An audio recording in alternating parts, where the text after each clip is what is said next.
অর্থনীতির কোনো সূত্রই কাজে আসছে না দেশে। একদিকে প্রবাসী আর রপ্তানি আয়ের উপর ভিত্তি করে বাড়ছে বৈদেশিক মুদ্রার রিজার্ভ, পাল্লা দিয়ে বাড়ছে মূল্যস্ফীতিও। দেশের ইতিহাসে সর্বনিম্ন পর্যায়ে গেছে বেসরকারি ঋণের প্রবৃদ্ধি, কমেছে মূলধনী যন্ত্রের আমদানি।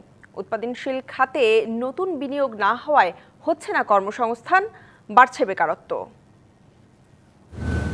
মার্কিন প্রেসিডেন্টের শুল্ক চাপের পরও দেশের রপ্তানি বাণিজ্যে বইছে সুবাতাস।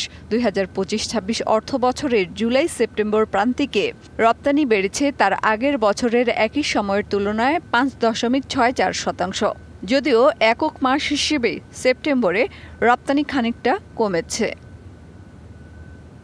গেল জুলাই সেপ্টেম্বরে রেমিটেন্স এসেছে $758 কোটি, যা এর আগের বছরের একই সময়ের তুলনায় 16% বেশি।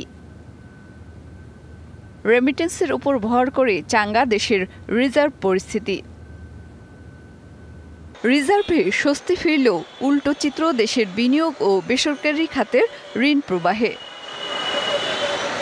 কেন্দ্রীয় ব্যাংকের হিসেবে গেল আগস্টে বেসরকারি খাতের ঋণ প্রবৃদ্ধি ছিল 6.35%, যা গেল 22 বছরের মধ্যে সর্বনিম্ন।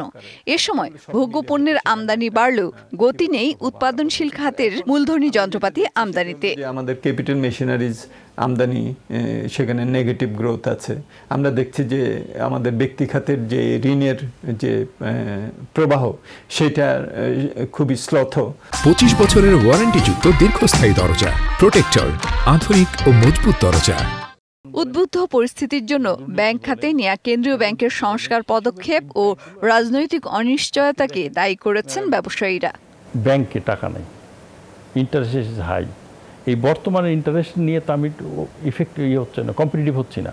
কেউ নতুন ইন্ডাস্ট্রি করার সুযোগ নাই, শুধুমাত্র বিএমআরই করছে। যার 20টা মেশিন আছে আর 5টা মেশিন দরকার, 5টা মেশিন সে বসাচ্ছে। এইভাবে কিছু মেশিন আসছে। বাংলাদেশ ব্যাংক মনে করছেন ওনারা যেটা করছেন এটা ওয়ার্ল্ডের বেস্ট পলিসি।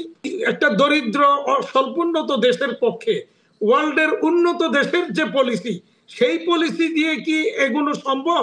তো এরকম একটা পরিস্থিতিতে নতুন করে ইনভেস্টমেন্টের চিন্তা বা ক্যাপাসিটি বাড়াবার চিন্তা তো করার প্রশ্নই আসে না। বিশ্লেষকরা বলছেন এখনো অর্থনীতির জন্য বড় সংকট চড়া মূল্যস্ফীতি।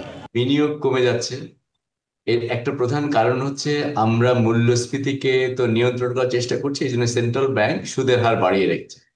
সুদের হার বাড়ানো মানে হচ্ছে ব্যবসা বাণিজ্য যারা করছেন তারা অতিরিক্ত সুদ নিয়ে ব্যবসা বাণিজ্য করতে চান না। আগস্টে মূল্যস্ফীতি খানিকটা কমলেও গেল মাসে তা আবারও বাড়ে। আর এই চড়া মূল্যস্ফীতি খেয়ে ফেলছে সাধারণ মানুষের কষ্টার্জিত আয়। মেহের মনি, ডিবিসি নিউজ, ঢাকা।